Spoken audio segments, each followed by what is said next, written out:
Share हो गई screen.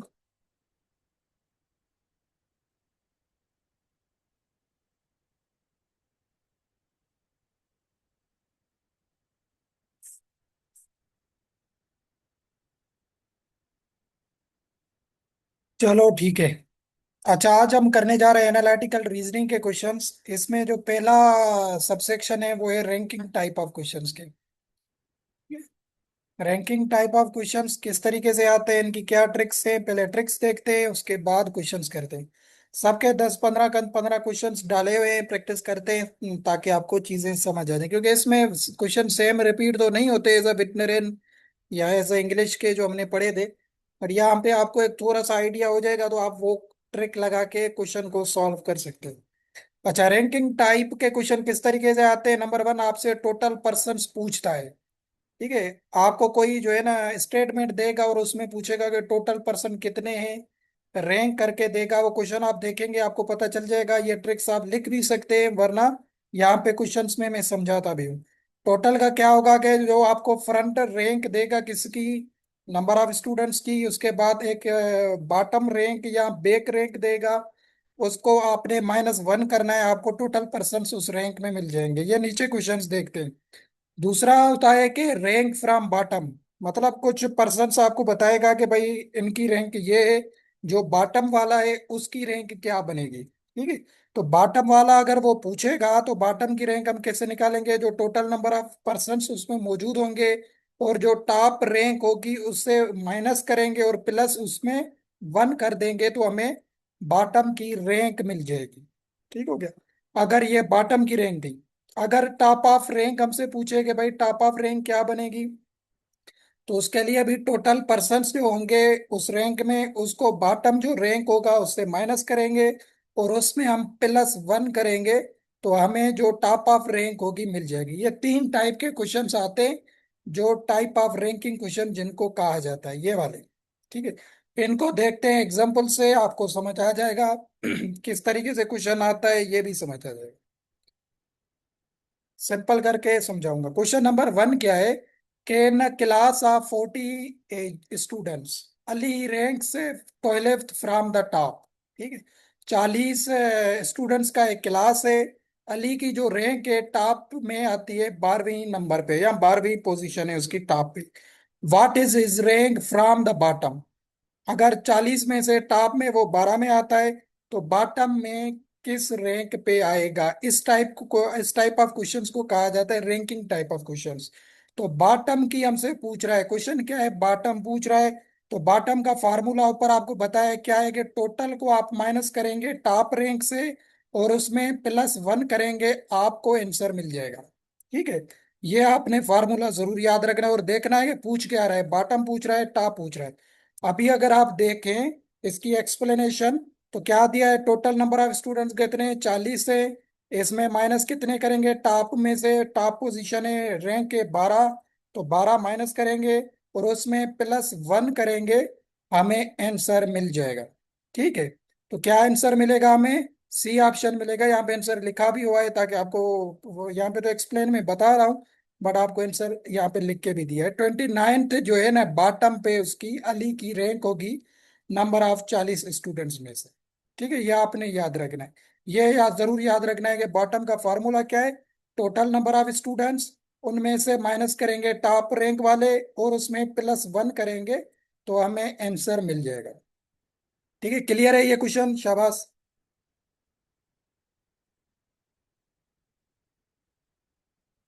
अब ये प्लस माइनस तो आपको आ रही होगी, ये तो मुझे बताने की जरूरत नहीं है। ये ओके, वेरी गुड। अच्छा, in queue Aman is 15th from the front and 20th from the back, how many people are there in the queue? ठीक है। एक कतार है जिसमें अहमद जो है वो फ्रंट पे 15th नंबर पे है और बैक साइड से 20th नंबर पे है। ठीक है। अभी यहाँ पे पूछ रहा है कि how many people in the Q, उस लाइन में कतार में टोटल नंबर ऑफ पीपल कितने हैं। यहाँ पे हमें टोटल नंबर वाला फार्मूला लगाना पड़ेगा, जो ऊपर मैंने वहां पे आपको बताया था। नंबर 1 पे टोटल कैसे निकालेंगे, फ्रंट रैंक को प्लस करेंगे बैक रैंक से और माइनस करेंगे 1 से, हमें आंसर मिल जाएगा। ठीक है। तो यही फार्मूला अगर आप यहाँ पे लगाएंगे तो फ्रंट रैंक कितनी है 15th नंबर पे अहमद की, उसमें आप प्लस कितना कर रहे हैं 20th नंबर बे का, बैक रैंक के, और उसमें आप माइनस जब 1 करेंगे तो आपको जो आंसर मिलेगा वो मिलेगा 34। ठीक है। ये क्या है आपने समझना है, हाउ मेनी पीपल का यहाँ पे मतलब है कि ओवरऑल जो इतना इस लाइन में लोग हैं उसका आपसे पूछा जा रहा है। तो टोटल कैसे निकालेंगे, इन दोनों को आपस में प्लस करेंगे और 1 से माइनस कर देंगे तो हमें ये आंसर मिल जाएगा। दूसरा ये टाइप था रैंकिंग टाइप ऑफ क्वेश्चंस का। ठीक है, ये भी आपने याद रखना है। तीसरा क्वेश्चन क्या है कि Fatima is 18th from the top and 22 from the bottom. Fatima की जो रैंक है वो 18th नंबर पे टॉप पे, और 22 जो है वो है बॉटम से। How many students are there in the class, तो यहाँ पे भी ये वही सेम फार्मूला है टोटल वाला जो ऊपर हमने किया था। इन दोनों को आप प्लस करेंगे 18 प्लस 22 को, ठीक हो गया, और उसमें -1 कर देंगे आपको आंसर मिल जाएगा। क्या आता है आंसर इसका, 39 आंसर आता है। ठीक है। तो टोटल जब भी पूछे आपने दोनों को प्लस करना है, उससे -1 कर देना है। ये वाला भी आपने याद रखना, ये सेम वही था आपकी जस्ट प्रैक्टिस के लिए था।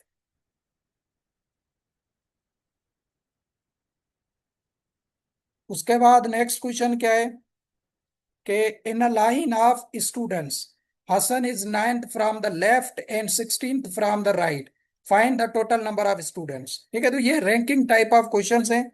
ये भी सेम फार्मूला आपका वही लगेगा जो ऊपर बताया, जल्दी में बता रहा हूँ। 9 को आप 16 पे प्लस करेंगे, उससे -1 करेंगे, आपको रैंक मिल जाएगी, टोटल नंबर ऑफ स्टूडेंट्स मिल जाएंगे कि कितने थे, 24 नंबर ऑफ स्टूडेंट्स थे टोटल। ठीक हो गया। ये इस टाइप के आपने क्वेश्चंस इस तरीके से सॉल्व कर दी।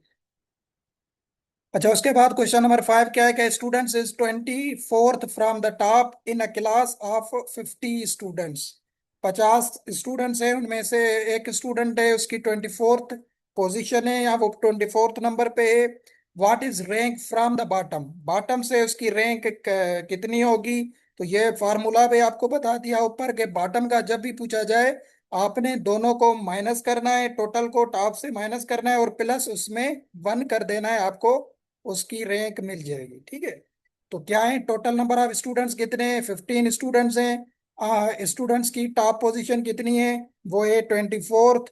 24th माइनस करेंगे, जो आंसर आएगा उसको +1 कर देंगे, आपको आंसर मिल जाएगा। तो क्या आएगा, 27th आएगा। ठीक है, ये फार्मूला जरूर आपने समझना है ताकि आपको चीजें समझ आ जाए। उसके बाद क्वेश्चन क्या है कि in a queue Bilal is 17th from the front. Bilal जो है 17th पोजीशन पे फ्रंट में, and 13th from the back. If two more people join the queue what will be the total number of people. यहाँ पे परेशान होने की बात नहीं है, यहाँ पे इसने थोड़ा सा स्टेटमेंट को मोल्ड कर दिया है। यहाँ पे दो और लोग भी ज्वाइन कर दिए हैं, परेशान नहीं होना है, जो फार्मूला आपको बताया है वही फार्मूला आपने फॉलो अप करना है। यहाँ पे क्या पूछ रहा है, क्वेश्चन क्या है, टोटल नंबर ऑफ पीपल पूछ रहा है। सबसे पहले आपने जो फार्मूला टोटल का बताया था वो यहाँ पे प्लेस कर देना है। क्या बताना है, टोटल बिलाल की पोजीशन फ्रंट पे कितनी है, 17th पे है, और बैक पे कितनी है, इसको आपने प्लस करना है 13, इसमें -1 करना है। तो इसका आंसर आपको मिलेगा कितना, 17, 13 प्लस -1, तो ये मिलेगा आपको आंसर 29। ठीक हो गया। अभी ये फाइनल आंसर नहीं है, 29 आपको आंसर मिलेगा टोटल का। अभी यहाँ पे कह रहा है कि दो और लोगों ने ज्वाइन किया है। क्या किया है, दो और लोगों ने ज्वाइन किया है, तो आप 29 में अगर दो को प्लस करेंगे तो क्या कितना आंसर हमें मिलेगा, आंसर हमें मिलेगा 31। ठीक है, कि अभी टोटल नंबर ऑफ पीपल कितने हैं, 31 मौजूद है। ठीक है। अगर वो और ज्यादा है, इनमें टोटल नंबर पहले पूछता है और उसमें कोई ऐड करता है, 2 करता है, 3 करता है, 5 करता है, तो पहले जो फार्मूला टोटल वाला बताया है वो आपने करना है। उसके बाद जो आंसर आएगा उसमें आपने वो लोग या वो पर्सन्स को ऐड करना है। ठीक है, यह आपने जरूर याद रखना।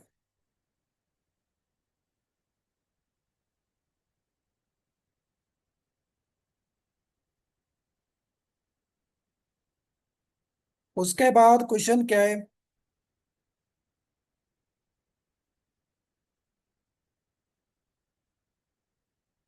क्वेश्चन नंबर 7 है कि Ayesha is 10th from the left and her sister is 15th from the right. ठीक है। इन अ रो, एक रो में जो आयशा है उस जो लेफ्ट साइड पे 10th नंबर पे है, और उसकी सिस्टर जो है वो 15th नंबर पे है, और उस रो में 30 नंबर ऑफ स्टूडेंट्स हैं। How many students are between them, और इन दोनों के बीच में नंबर ऑफ स्टूडेंट्स कितने हैं, ये क्वेश्चन पूछा है। तो ये भी जाहिर है रैंकिंग टाइप में आता है। तो ये आपने याद रखना है, क्या है, टोटल नंबर ऑफ स्टूडेंट्स कितने हैं, 30 हैं। ठीक है। तो इसकी सिस्टर्स की पोजीशन क्या है, 15th पोजीशन है। ठीक है, तो 50 को इससे माइनस करें तो आपको ये टोटल मिल जाएगा, इसका +1 करें तो कितनी पोजीशन है, 16th पोजीशन है इसकी सिस्टर की। ठीक हो गया। और आयशा किस नंबर पे, 10th फ्रॉम द लेफ्ट है। ठीक हो गया। तो 16 में से 10 को अगर आप माइनस करेंगे, ये थोड़ा लेंथी है बट ये इस लेवल का नहीं आएगा, बट समझा देता हूँ क्वेश्चन। 16 को 10 से और -1 करेंगे तो आपको आंसर कितना मिलेगा, 5 आंसर मिलेगा। ठीक है। तो 5 इनके बिटवीन में है, ये आपने याद रखना है। मतलब कैसे के 10 पे इसकी पोजीशन है ना, तो 11, 12, 13, 14 और 15। ठीक हो गया। तो कितने हुए ये,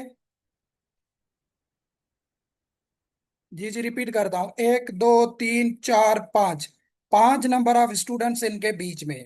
ठीक है। ये आपने याद रखना है। ये बिटवीन में पूछा है। ये दोबारा मैं रिपीट करने लगा हूँ बट ये ऐसा जितना टिपिकल क्वेश्चन है ये नहीं आएगा, बट आपको कंसेप्ट पता होना चाहिए। बिटवीन का बता रहा हूँ। यहाँ पे क्वेश्चन क्या है कि आशा की 10वीं पोजीशन है या रैंक है लेफ्ट साइड पे, और उसकी सिस्टर की 15th नंबर है राइट साइड पे, और total number of students row में 30। तो how many students are between them, इन दोनों के बीच में स्टूडेंट्स कितने, ये क्वेश्चन पूछा हुआ है। ठीक है। सबसे पहले से आयशा की जो सिस्टर है उसकी रैंक निकालते हैं। वो क्या है, 15th नंबर पे राइट साइड पे, तो टोटल स्टूडेंट्स है हमारे पास 30। 30 को माइनस करेंगे 15 से। ये फार्मूला मैंने ऊपर बताया हुआ है, जो है ना, इसका टोटल निकालने के लिए फिर प्लस करेंगे 1। तो इसकी रैंक कितनी बनेगी, 30 में से 15 गए, कितने बचे, 15 में से +1 होगा तो ये 16th नंबर पे आ जाएगी। ठीक हो गया। अभी जो 16th नंबर ये सिस्टर है जो आयशा की है, वो 16th नंबर पे है राइट साइड से। अभी 16th में से आप आयशा की अगर रैंक निकालेंगे, माइनस करेंगे 10 और फिर उसको माइनस करेंगे 1 से, तो ये आयशा का नंबर आपके पास आ जाएगा। कितना आएगा, ये आएगा 5th नंबर। ठीक है, 5वीं रैंक आएगी। तो आंसर क्या है, 5th जो है ना, इन स्टूडेंट्स दोनों के बीच में 5 स्टूडेंट्स आते हैं। इसका एग्जांपल क्या है, मतलब आयशा 10 नंबर पे है, तो 11, 12, 13, 14 और 15। ठीक है। 15th पे उसकी सिस्टर बैठी हुई है ना, तो ये कितने हुए, 1 2 3 4 5। तो इन दोनों के बीच में 5 स्टूडेंट्स आते हैं, 5 स्टूडेंट्स जो है ना, करेक्ट आंसर। ठीक है। बट ये थोड़ा एडवांस क्वेश्चन है, आपने परेशान नहीं है ना, जो ऊपर मैंने करवाए ये सिंपल से ही आएंगे, ये भी मुश्किल से आए। तो ये कि इनमें से कोई जो है ना टोटल नंबर ऑफ स्टूडेंट्स का वो पूछ रहा है, बट मैं प्रैक्टिस आपकी करवा रहा हूँ ताकि आपको क्लियर हो जाए। क्वेश्चन नंबर 8 में क्या है, क्या boy is 7th from the left and 18th from the right. एक बॉय है वो 7th नंबर पे लेफ्ट साइड से, 18th नंबर पे राइट साइड से। How many boys are there in a row. How many boys का एक question आ गया। तो यहाँ पे हमसे क्या पूछ रहा है, टोटल नंबर ऑफ स्टूडेंट्स या टोटल नंबर ऑफ बॉयज पूछ रहा है। टोटल का फॉर्मूला क्या बताया है आपको, लेफ्ट साइड या टॉप को या टोटल से क्या करना है, प्लस करना है जो आपको वैल्यूज देगा। तो इसको आपने प्लस करना है 7 + 18 से, और उसमें -1 करना है जैसे हमने ऊपर आयशा वाले में भी किया था। तो इसका जो आंसर आएगा वो क्या आएगा, 24 आएगा। ठीक है, इनको प्लस करेंगे और इनको एक से माइनस करेंगे तो क्या आंसर आएगा, 24 आएगा। ठीक। ये होता है जब टोटल नंबर ऑफ स्टूडेंट्स की रैंक निकाली जाती है।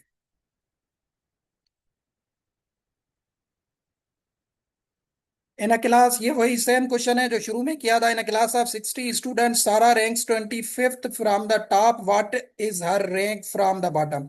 जब भी बॉटम की बात आ जाए तो फिर फार्मूला वही सेम जो शुरू में बताया था। बॉटम का जब भी पूछा जाए तो आपने टोटल को माइनस करना है टॉप से और उसमें +1 करना है, आपको बॉटम रैंक का पता चल जाएगा।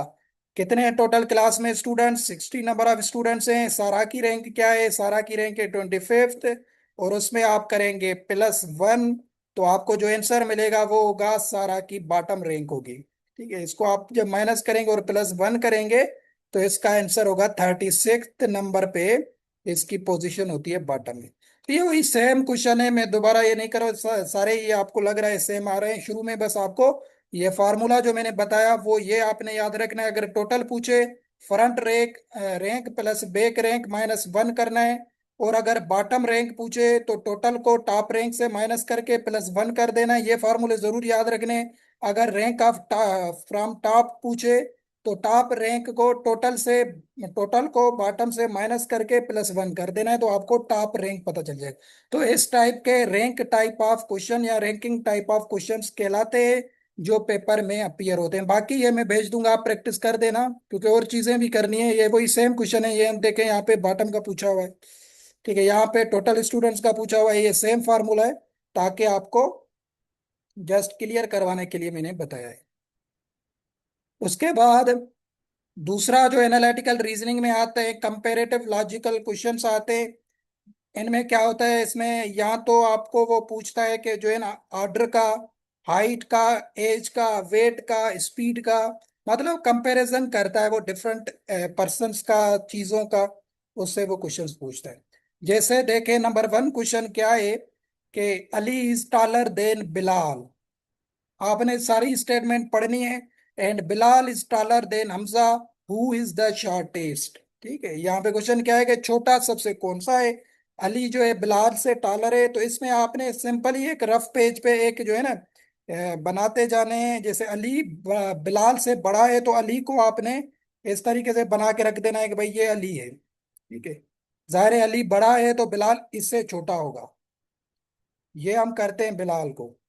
ठीक है, and Bilal is taller than Hamza. आगे हम पढ़ रहे हैं तो बिलाल हमजा से भी बड़ा है, मतलब हमजा छोटा है बिलाल से, तो हमजा को इस तरीके से करते हैं। ये हमजा हो गया। तो अब अगर अभी आप इस फिगर को देखेंगे तो आपको पता चल जाएगा कि क्या क्वेश्चन है, हु इज द शॉर्टेस्ट। आप इस फिगर में देखेंगे तो आपको नजर छोटा कौन सा आ रहा है? हमजा नजर आ रहा है, और आंसर भी क्या होगा? हमजा ही होगा। ठीक है, अगर बड़ा पूछे तो अली होगा। ठीक है, अली सबसे बड़ा है। तो इस तरीके से आपने, अगर इस टाइप के क्वेश्चंस आए हैं तो आपने इस तरीके से फिगर जरूर बनानी है स्टेटमेंट पढ़ते जाके। ठीक है, ये कंपैरिजन टाइप ऑफ क्वेश्चंस होते हैं। क्वेश्चन नंबर 2 क्या है कि A is older than B but younger than C, who is the oldest. A जो है बी से बड़ा है बट सी से छोटा है, तो ओल्डेस्ट कौन होगा? ये भी आपको पढ़ते ही समझ आ गया होगा। तो इसमें भी आपने इस तरीके से बनाना है। अली जो है बी, अली इसको तस्लीम कर ले, अली जो है बी से बड़ा है, मतलब अली को आप पहले बड़ा बना दें। ठीक हो गया, ये अली हो गया। ओल्डर देन बी मतलब बी इससे थोड़ा सा छोटा है। ठीक है, इसको हम बी कर देते। और बट यंगर देन सी, मतलब अली जो है बी से तो बड़ा है, क्योंकि यहाँ पे भी अगर आप देखें तो अली बड़ा है यहाँ बी से। बट अली जो है सी से जो है छोटा है। यंगर का मतलब क्या है? छोटा है। मतलब सी जो है वो अली से भी बड़ा है। ठीक हो गया, सी जो है वो अली से भी बड़ा है। क्वेश्चन क्या है कि हु इज द ओल्डेस्ट, तो आपको क्लियर हो गया कि भाई इनमें से बड़ा कौन लग रहा है? आपको सी लग रहा है, तो सी आप आंसर करेंगे। समझ आ रहा है चीजें? प्लीज मुझे बताएं। अगर यहाँ पे पूछ ले आपसे कि सबसे छोटा कौन सा है, तो मुझे बताएं कि सबसे छोटा कौन सा होगा। तो ये तो नहीं पूछेगा ना कि ओल्डेस्ट कौन सा है, वो पूछ सकता है कि यंगेस्ट कौन सा है। तो तब भी आपने फिगर जरूर बनानी है। फिगर बनाएंगे तो आप देख के वहां पे पहचान सकते हैं कि भाई बड़ा कौन है छोटा कौन है। Very good, B. बी छोटा है। ठीक है, अली है सबसे पहले, पहले सी है सबसे बड़ा, उसके बाद अली है, फिर लास्ट पे आता है बी। समझ आ रहे हैं ये क्वेश्चन? प्लीज मुझे बताएं, या ऐसे ऊपर से गुजर रहे हैं? ये थोड़े इंटेलिजेंट बेस होते हैं, ये वैसे आते तो आर्मीज वगैरह में है, बट क्या करें अभी इसमें आ रहे हैं। Very good, very good, clear हो रहा है। चलो ये 3 4 क्वेश्चन इनके भी करवाता हूँ ताकि आपको प्रैक्टिस हो जाएगी, फिर समझ आ जाएगी। अच्छा, तीसरा क्वेश्चन इसका क्या है कि Zara is shorter than Sana but taller than Hina. Very good, very good, समझ आ रहा है। जारा जो है वो सना से छोटी है, बट टालर है हिना से। ठीक है, हु इज द टालेस्ट, तो इसमें भी आपने यही फिगर जरूर बनानी है ताकि आपको चीजें समझ आ जाएं। सबसे पहले क्या करना है, जारा इज शॉर्टर देन सना। इसका मतलब है कि सना बड़ी है। ठीक है, सना क्या है, बड़ी है। जारा जो है वो छोटी है। ठीक है? इसको इसके जारा को इस तरीके से बनाते हैं। ठीक है क्या, Zara is shorter than Sana but taller than Hina. Hina से टालर है। ठीक है, हिना से टालर है, मतलब हिना थोड़ी बड़ी होगी किससे, जारा से। तो ये हो गई हिना। तो अभी क्वेश्चन क्या है कि हु इज द टालेस्ट। ठीक, बताया मुझे कौन टालेस्ट है, अभी आपको समझ आया ये चीज। जारा जो है वो सना से छोटी है। ये सना सबसे बड़ी है। But taller than Hina, Hina से बड़ी है वो। ठीक है, तो who is the tallest, tallest कौन हुआ, तो जाहिर सी बात है सना जो है वो टालेस्ट हुई। आंसर नहीं देखना है ऐसे, वेरी गुड। खुद जो है ना इसको फील करना है ताकि आपको क्वेश्चन समझ आ जाए। इस तरीके से आप फिगर बनाते जाएंगे तो आपको क्वेश्चन समझ आते जाएंगे। Hera is shortest, very good. इस तरह दोनों कंडीशंस देखनी है, क्योंकि ऐसा नहीं है ना कि वो टालेस्ट ही पूछे। ठीक है, वो दोनों कंडीशंस पूछ सकता है, इसलिए प्रैक्टिस होनी चाहिए। उसके बाद नेक्स्ट क्वेश्चन क्या है कि P is heavier than Q but lighter than R, who is the heaviest. ठीक है, यहाँ पे क्वेश्चन है P जो है वो हेवियर है किससे, Q से, बट लाइटर है किससे, जो है ना R से। मतलब P का जो वजन है, आप इसको इस तरीके से बना लेंगे भाई, P जो है हेवियर है किससे, Q से। Q मतलब थोड़ा सा वजन में कम है इससे। ठीक हो गया, but lighter than R, P जो है वो आर से कम है। लाइटर है, लाइट उसका वेट है। तो जाहिर सी बात है मतलब आर का जो वेट है वो पी से भी बड़ा होगा। ठीक हो गया, तो अभी आपको समझ आ गया हु इज द हेवीएस्ट। अगर क्वेश्चन आ गया तो यहाँ पे आप फिगर देखेंगे भाई, सबसे हैवी कौन है, तो वो आर जो है हैवी होगा। ठीक है, अगर पूछ ले कि लाइटर कौन है, तो वो आपको पता चल गया कौन है, क्यू है। क्यू जो है वो लाइटेस्ट है। ठीक है, इस तरीके से इन टाइप ऑफ क्वेश्चंस को आपने सॉल्व करना है, इनको कंपेरेटिव टाइप ऑफ क्वेश्चंस कहा जाता है।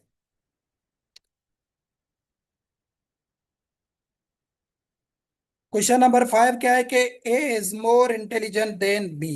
ए जो है बी से ज्यादा इंटेलिजेंट है। ठीक है भाई, and C is more intelligent than A, C जो है फिर ए से भी ज्यादा इंटेलिजेंट है। तो who is the least intelligent. अभी यहाँ पे देखो, आपसे ज्यादा नहीं पूछा, जो कम है वो पूछा है। तो यहाँ पे आप समझें कि ए बी से ज्यादा इंटेलिजेंट है। ठीक है, ए थोड़ा इंटेलिजेंट ज्यादा है, ए को बड़ा करते हैं किससे, बी से, तो बी कम में आ जाता है। And C is more intelligent than A, A से भी ज्यादा इंटेलिजेंट कौन है भाई, हमारा सी है। तो अभी आपको यहाँ पे फिगर दे के पता चल गया कि लीस्ट इंटेलिजेंट इन तीनों में से कौन है। तो जाहिर सी बात है जो बीच में है वो कम है, वो कौन है, वो है बी। तो बी ऑप्शन हमारा करेक्ट होगा। ठीक है, ये फिगर आपने जरूर बनानी है, छोटा सा काम होता है बट इसमें आपको समझने में आसानी हो जाती है। ठीक है, वरना ऐसे भी आप स्टेटमेंट पढ़ के भी अगर आपका थोड़ा सा दिमाग ज्यादा होगा तो कर सकते हैं, बट मैं आपको सिंपल करके समझा रहा हूं ताकि आप क्वेश्चंस को इजीली समझ सकें।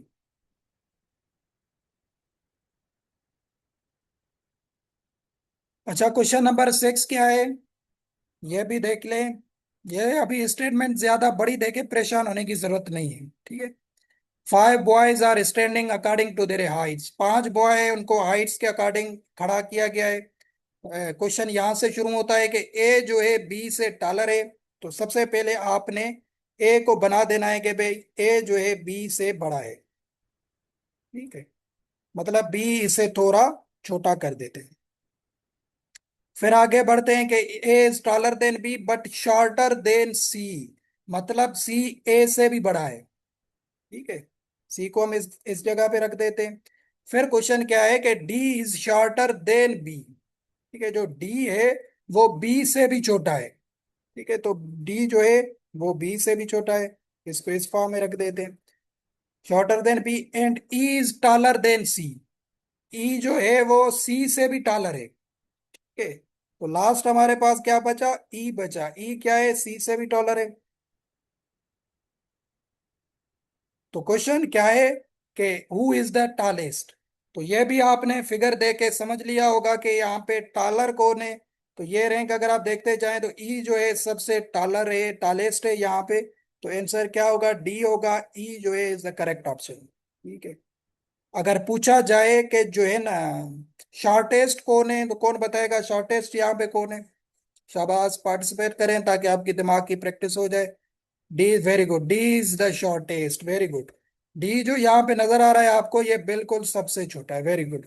ठीक है। इस तरीके से फिगर बनाएंगे तो आपको क्वेश्चन और समझ आ जाएगा। ठीक है। तो ये इस टाइप ऑफ क्वेश्चंस को कहा जाता है जो है ना कंपैरिजन टाइप या comparative type of questions intelligence base में।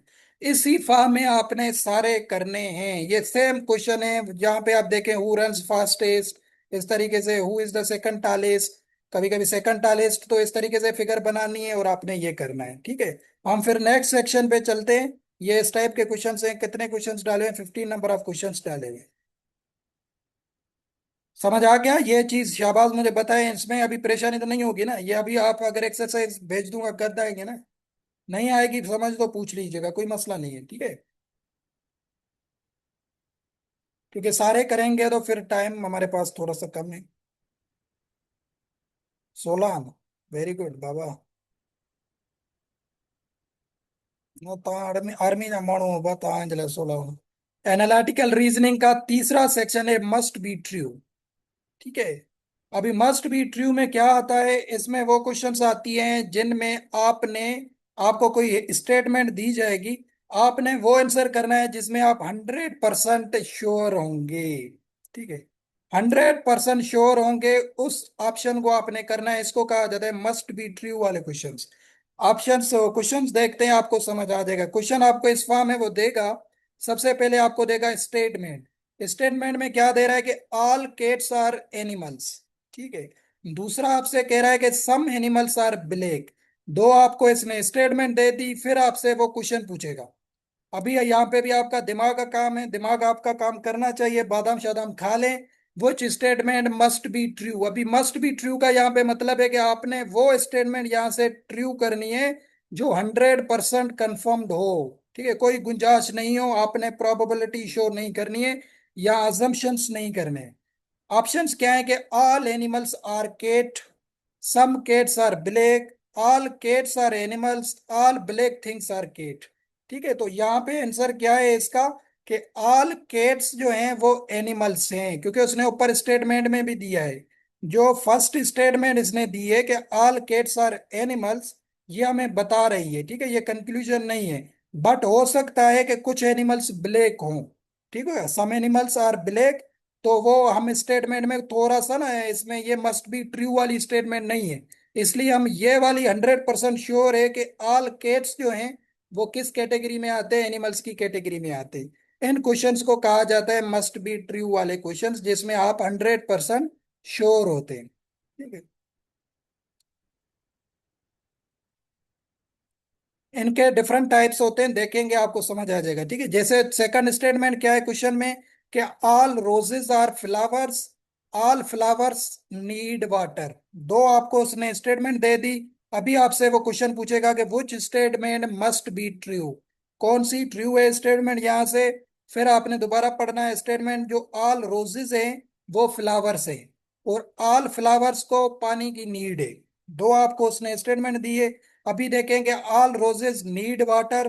दूसरा दिया है कि some roses need water, no flowers need water, all water is flower. ये तो होगा ही नहीं। तो ठीक है, तो आपने क्या करना है, यहाँ पे स्टेटमेंट कौन सी है कि ऑल रोजेस नीड वाटर।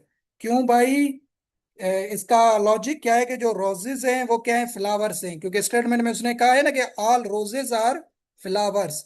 तो रोजेस क्या है, फ्लावर्स हैं। और फ्लावर्स को किस चीज की नीड पड़ती है, पानी की नीड पड़ती है। तो ये एक जो है ना, इसने लॉजिक यूज किया है कि रोजेस रोजेस फ्लावर्स में आते हैं और फ्लावर्स को पानी की नीड पड़ती है।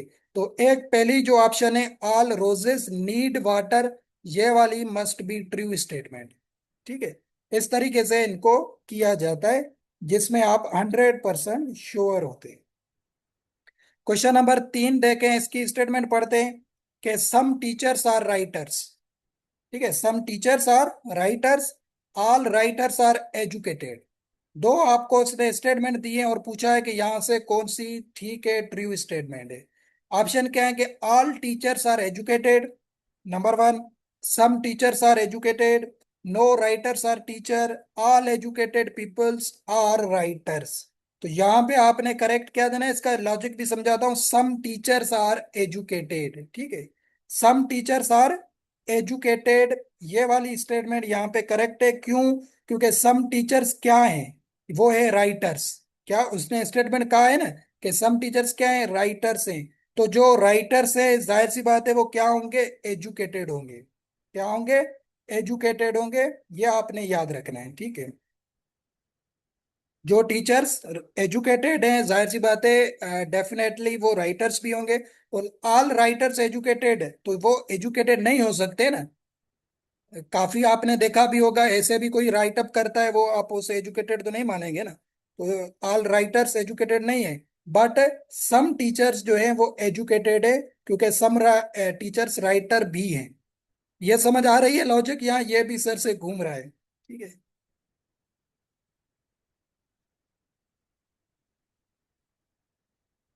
शाबाश, मुझे बताएं समझ आ रही है ये क्वेश्चंस। ऊपर वाली स्टेटमेंट जरूर उसके साथ लिंक करना है, ठीक है। ऐसा नहीं है कि आपने ऊपर ऐसा ऐसा होता तो वो आपको ऊपर वाली स्टेटमेंट क्यों देता, ठीक है। ऐसा नहीं कि आपने ये वाली बस देखनी है कि भाई यहाँ पे मुझे जो इसने चार ऑप्शन दिए हैं यहाँ पे जो करेक्ट होगा वो मैं करूंगा, नो। आपने ऊपर वाली स्टेटमेंट को लिंक जरूर करना है जो उसने स्टेटमेंट दी है, ठीक है। जैसे अगर आप कहेंगे भाई ऑल टीचर्स आर एजुकेटेड, ये आपको अच्छी लग रही है क्योंकि हर टीचर एजुकेटेड होता है, क्योंकि उसने तो नहीं कहा है ना, उसने कहा है कि सम ऑल, जो सम टीचर्स हैं वो राइटर्स हैं। ऑल की उसने बात नहीं की है, इसलिए ये ऑप्शन होगा ही नहीं। उसने सम टीचर्स की बात की है कि सम टीचर्स राइटर्स हैं।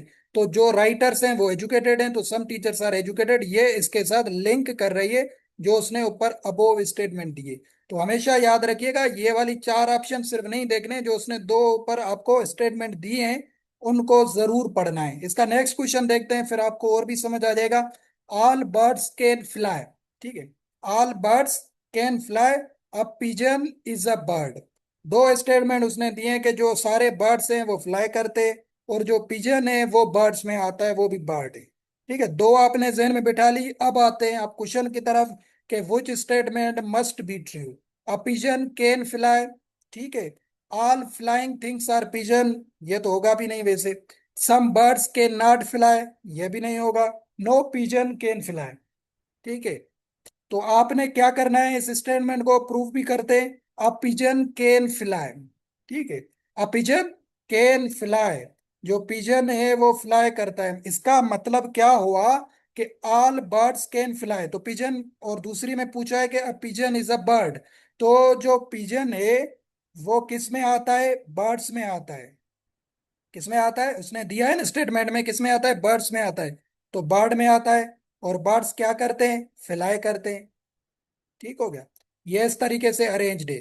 तो क्या होगा, पिजन कैन फ्लाई, तो पिजन बर्ड्स में आता है और बर्ड्स फ्लाई करते हैं, ये दोनों इसने स्टेटमेंट में दिया हुआ है। तो ए ऑप्शन जो है ये मस्ट बी ट्रू है, 100% ट्रू है। बाकी ऑल थिंग्स जो है वो पिजन थोड़ी है, ये तो गलत होगा। और some birds can not fly, ये भी नहीं होगा क्योंकि ये ऊपर इसने बात ही नहीं की है। इसने की है ऑल बर्ड्स कैन फ्लाई, सम की बात ही नहीं की है। और नो पिजन कैन फ्लाई, तो ये भी बात नहीं की है, ठीक है। तो ए पिजन कैन फ्लाई, ये जो है ना मस्ट बी ट्रू स्टेटमेंट यहाँ से होगी। लास्ट क्वेश्चन करते हैं, फिर आपने दोबारा ज्वाइन करना है तो नेक्स्ट सेक्शन पे पढ़ते हैं। पांच क्वेश्चंस करते हैं इसके। All doctors are graduates, some graduates are engineers. कि ऑल डॉक्टर्स जो हैं वो ग्रेजुएट्स हैं और सम ग्रेजुएट्स जो हैं वो इंजीनियर्स हैं। कौन सी स्टेटमेंट ट्रू है, some doctors are engineers, all graduates are doctors, all doctors are graduates, all engineers are doctors, ठीक है। तो करेक्ट इसका क्या है कि ऑल डॉक्टर्स आर ग्रेजुएट्स, ठीक है। कभी कभी ऐसा होता है कि जो ऊपर वो स्टेटमेंट देता है वो नीचे भी ट्रू में वही दे देता है, वो आपके लिए सिंपल होती है। जैसे यहाँ पे दिया ऑल डॉक्टर्स आर ग्रेजुएट्स, तो यहाँ पे भी दिया है कि ऑल डॉक्टर सी ऑप्शन में आर ग्रेजुएट्स, तो वो 100% कंफर्म होगी, ठीक है। बाकी ऑल ग्रेजुएट्स डॉक्टर रहे, कुछ इंजीनियर भी हो सकते हैं। सम डॉक्टर्स आर इंजीनियर्स, ये हो भी नहीं सकता कि डॉक्टर इंजीनियर हो। और ऑल इंजीनियर्स आर डॉक्टर्स, ये भी नहीं हो सकता। ठीक है, तो C option is the correct होगा, मस्ट बी ट्रू स्टेटमेंट होगी। लेस देन 1 मिनट है, आपने लिंक को दोबारा ज्वाइन करना है, फिर हमने आज चलना है नेक्स्ट।